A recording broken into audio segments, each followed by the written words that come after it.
The Sunday roast was Mom's specialty, perfectly cooked, elegantly plated, served with the good china that only came out when serious family discussions were needed. I'd learned to dread these dinners over the years. They always meant the same thing. Someone needed money and I was the designated provider. Your brother has an incredible opportunity, Dad began, carving the roast with the same authority he brought to all his pronouncements. A tech startup. Revolutionary concept. Ground floor investment opportunity. I was 33 years old, a senior compliance officer at Titan Financial Group. My brother Chase was 29 with 5 failed businesses behind him and an MBA from a school that had since lost its accreditation. What kind of startup? I asked, though I'd heard versions of this pitch 4 times before. AI-powered social media analytics, Chase said, his eyes bright with the fervor of someone who'd just discovered a trend everyone else had moved past 3 years ago. We'll help influencers optimize their content. The market is huge. We need seed money, Dad continued. Your mother and I have already contributed $30,000. Your aunt and uncle put in 20. Now we need you to match our investment. $50,000. I took a sip of water, buying time. You said, match your investment. $50,000 is more than your 30. We're covering additional costs, Mom interjected smoothly. Office space, equipment, marketing materials. Your $50,000 goes directly to development and launch. This was Chase's 6th business venture. The first 5 had cost my family, meaning me, a cumulative $240,000. An organic juice bar that closed after 4 months. A cryptocurrency consulting firm that launched weeks before the 2018 crash. A high-end pet accessories boutique. A mobile app for restaurant reservations that never made it past beta. A consulting business that never landed a single client. Each time the pitch had been identical. Revolutionary, ground floor, can't miss. Each time I'd been told it was a loan that would be repaid with interest. Each time the business failed and the money vanished. Chase, what happened to the consulting business? I asked. You launched that 8 months ago. Market wasn't ready, he said dismissively. But this is different.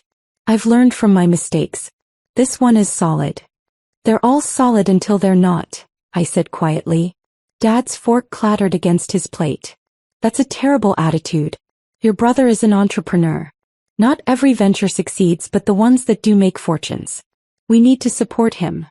I have supported him. To the tune of $240,000 over 6 years. The table went silent. Those were investments, Mom said carefully. Not gifts. And certainly not failures. They were learning experiences. Learning experiences that cost $250,000. You act like that's significant money, Chase said, a defensive edge in his voice. You work in finance. You make good money. What's $50,000 to you? My phone buzzed in my pocket. I glanced at the screen under the table. Unusual account activity detected. Chase Chin attempted access to savings account 7743. My blood went cold. Excuse me, I said, standing. I need to take this call. I walked into the hallway and called the fraud department at my bank. Sandra Chin, head of security, answered immediately. Ms. Morrison, we've detected multiple unauthorized access attempts to your accounts in the past 48 hours. Someone has your account numbers and has been trying different password combinations. Can you trace the IP address? Already did. It's coming from a residential address in Maple Grove. Is that familiar? My parents' address. Yes. Can you tell me which accounts were targeted? Your primary savings, your investment account, and interestingly, you have some international accounts flagged with special security protocols. Someone tried to access those as well, but the multi-factor authentication stopped them. The offshore accounts. The ones nobody in my family knew about. Sandra, I need you to freeze everything except my primary checking. And send me the complete access logs. Already in process. Ms. Morrison, given the systematic nature of these attempts and the fact that they're coming from a known location, I need to ask, do you know who might be doing this? Through the doorway I could see my family at the dinner table, still eating, still discussing Chase's latest venture. Yes. I know exactly who it is. I returned to the dining room and set my phone face down on the table. That was bank security. Someone's been trying to hack into my accounts. Chase's fork paused halfway to his mouth. Really? Mom's voice was concerned, but her eyes darted to Chase. That's terrible. Identity theft is so common these days. It is. Especially when the thief has your account numbers. I looked directly at Chase. How did you get my account information? What are you talking about? But his face had gone pale. I pulled up the security logs Sandra had sent. These are the access attempts. 7 tries on my savings account. 4 on my investment account. All in the past 2 days. All from this house. That's impossible, Dad said, but his voice lacked conviction. Is it? Chase, you were at my apartment last month. You asked to use my laptop to check your email. Did you go through my files? I didn't, because these account numbers aren't stored anywhere except in my personal finance spreadsheet. The one on my laptop. Mom set down her wine glass. Sophia, even if Chase saw some numbers, he wouldn't try to access your accounts. He's your brother. He's tried to access them 14 times in 2 days. And this isn't the first time. I pulled up another document. 3 months ago, someone tried to transfer money from my savings to an account registered to Chase's LLC. It was flagged and stopped. I thought it was a technical error. This is ridiculous, Chase said, standing up. You're accusing me of being a criminal because your bank made mistakes. Sit down, I said quietly, and something in my voice made him obey. We're not done. I opened my laptop and pulled up a comprehensive financial analysis I'd been compiling for months. I've been tracking family financial requests for years. Every loan, every investment, every emergency. Here's the summary. The spreadsheet filled the screen. Total given to family, 2018 to 2024, $240,000. Chase's business ventures, $185,000. Parents, emergency, requests, $41,000. Family vacations/events, $14,000. Total repaid, $0. $250,000, I said. Not 1 cent repaid. And now Chase is trying to hack my accounts for more. Those weren't loans, Dad said. Those were family investments. When Chase's businesses succeed, we all benefit. None of them have succeeded. And they won't, because Chase doesn't build businesses. He burns through money and moves on to the next idea. You don't know that, Chase said defensively. This startup is different. They're all different. They're all revolutionary. And they all fail. I clicked to another tab. Want to know why? Because you've never worked for anyone else. Never learned how actual businesses operate. Never developed real skills. You go from idea to idea, spending other people's money, learning nothing. That's not fair, Mom interjected. Chase is ambitious. Chase is reckless. And you enable it. I turned to my parents. Every failed business, you've told him it wasn't his fault. Market timing, bad luck, unfair competition. Never that he didn't do the work or learn the fundamentals. My phone rang. I answered on speaker. Ms. Morrison, this is Detective James Walsh with the Financial Crimes Unit. Your bank forwarded their security report. I need to ask you some questions about attempted account fraud. The color drained from Chase's face. Of course, Detective. I'm actually with my family now. The activity originated from this location. I see. We've identified the device used for the access attempts. We'll need to examine it and interview anyone who had access to your account information. My brother Chase had access to my laptop last month. The attempt started shortly after. Chase stood abruptly. This is insane. You're calling the cops on your own brother over a misunderstanding. 14 attempted account breaches isn't a misunderstanding. It's systematic fraud.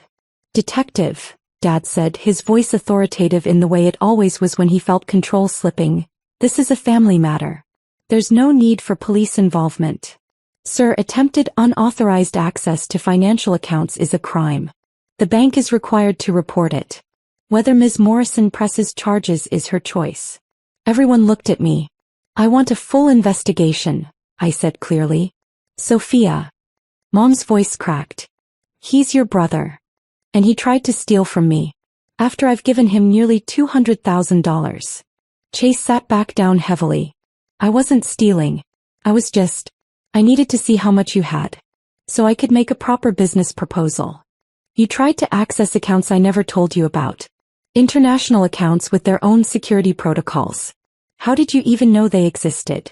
Silence. Chase went through all your files, Dad said finally. He told us you were hiding money, that you had millions stashed away and were refusing to help family. The admission hung in the air. So you knew. You knew he'd hacked my laptop, found my account information and tried to access my money. And you said nothing. We're family, Mom said desperately. Family shares resources. You have so much and Chase just needs a chance. I have so much because I work 80-hour weeks, because I invest carefully, because I don't spend money on failing businesses. I stood up, closing my laptop. And you're right, I do have money you don't know about. Want to see how much?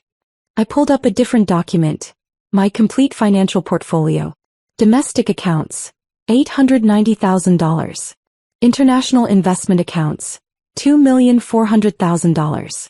Real estate holdings, $1,200,000. Retirement funds, $750,000. Company stock options, $1,100,000. Total net worth, $6,340,000. The silence was absolute. 6 million, Chase whispered. 6.3. I'm a senior compliance officer at one of the largest financial firms in the world. My salary is $380,000 annually. My bonuses average another $200,000. I have investment properties in 3 countries.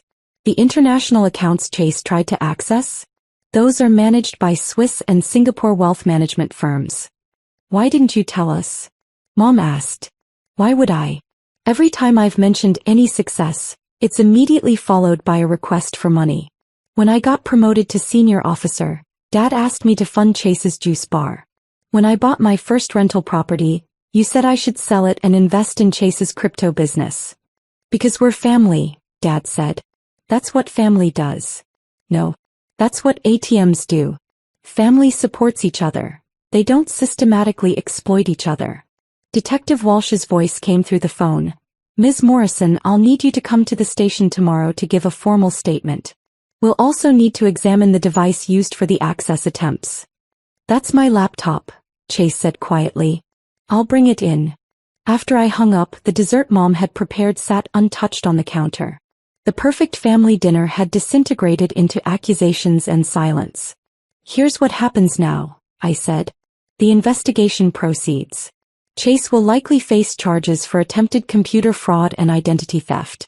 You can cooperate, which might result in probation and restitution. Or fight it and face maximum penalties. You're really doing this, Chase said, not a question. You tried to steal from me after I'd already given you nearly $200,000. Yes, I'm really doing this. What about the startup? He asked, and the obliviousness was stunning. The startup that was your 6th business idea? The one you were going to fund with money you tried to steal? That startup is dead. You're killing his dreams, Mom said, tears streaming down her face. No. I'm refusing to fund his delusions. There's a difference. I picked up my bag. I've given you $240,000 over 6 years. I've supported every business, believed every pitch, accepted every excuse. And in return, you tried to hack my accounts for more. We didn't know you were keeping track, Dad said. That's the problem. You thought I was stupid enough not to notice. Compliant enough not to care. Desperate enough for family approval that I'd just keep giving. I walked toward the door. For the record, I loved you. Wanted to help you. Hoped each time would be different. But you never saw me as a person, just as a resource. Where do we go from here? Mom asked. That depends on you. Cooperate with the investigation and maybe we can rebuild something honest eventually. Fight it and I'll let the legal system handle everything. I left them sitting around the ruins of family dinner, the roast getting cold, the dessert untouched, and the fantasy that I was their unlimited bank account finally, definitively shattered. The investigation moved quickly. Chase's laptop contained not just my account information, but detailed notes on my spending patterns, investment strategies, and property holdings. He'd been systematically researching my finances for months, looking for the best way to access the maximum amount of money. The attempted hacks weren't desperation, they were calculated theft. Chase accepted a plea deal. 2 years probation, mandatory restitution of $5,000, all he could afford, and a permanent restraining order preventing him from accessing my financial information. My parents, as knowing participants, were required to attend financial counseling and forbidden from making any requests for money under penalty of violating the restraining order. The family fractured. Some relatives sided with Chase, calling me vindictive. Others, including my uncle Raymond, reached out with their own stories of Chase's business opportunities that had cost them money. He got $15,000 from me for the juice bar, Uncle Raymond told me. Said it was a guaranteed investment. When it failed, he said it was because of market forces and I shouldn't expect repayment because I was investing in family. The pattern extended beyond my immediate family. Chase had been running the same con on everyone, leveraging family obligation to fund his lifestyle. My career flourished. Without the constant drain of family financial emergencies, I was promoted to Vice President of Global Compliance. My investment portfolio grew to $7.2 million. I bought a vacation home in Barcelona. One of the properties Chase had tried to research on my laptop. But the real change was internal. The guilt that had always accompanied my success, the feeling that I should be doing more, giving more, being more for my family, finally lifted. I started dating someone I met at a financial conference. When I explained my family situation over dinner, expecting judgment, he said, "My family tried something similar. Good for you for protecting yourself." He understood that love shouldn't come with a price tag. 6 months after the dinner that changed everything, I received a letter from Chase. "Sophia, I'm in a court-mandated financial literacy program. Last week they had us calculate the real cost of our business ventures. When I added up what I'd lost, not just yours but everyone's, I finally understood. I stole $300,000 from family members. I destroyed relationships. I blamed everyone but myself. The program is teaching me what you tried to tell me. Businesses require work, not just ideas and other people's money. I got a job. Real job, steady paycheck, 9 to 5 at a marketing firm. It's entry level and I'm the oldest person in my cohort, but I'm learning what actual work looks like.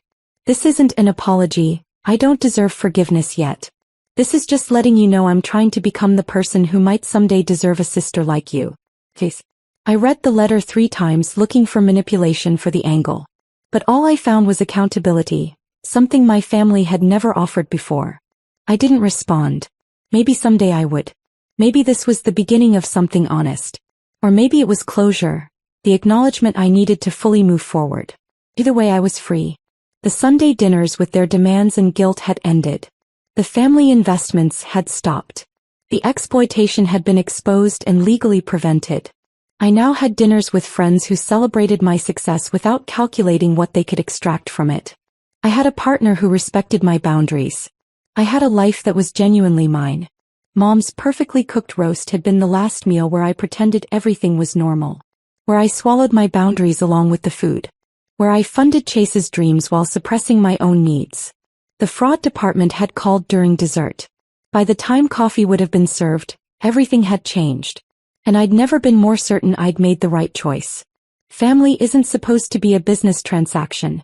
Love shouldn't require withdrawals. Support shouldn't mean financial exploitation. It took $6 million and 14 attempted hacks for me to finally understand. Sometimes the most loving thing you can do is refuse to be used. And sometimes the family you need isn't the one you're born into, it's the one you choose. I chose freedom. And I'd make that choice again every single time.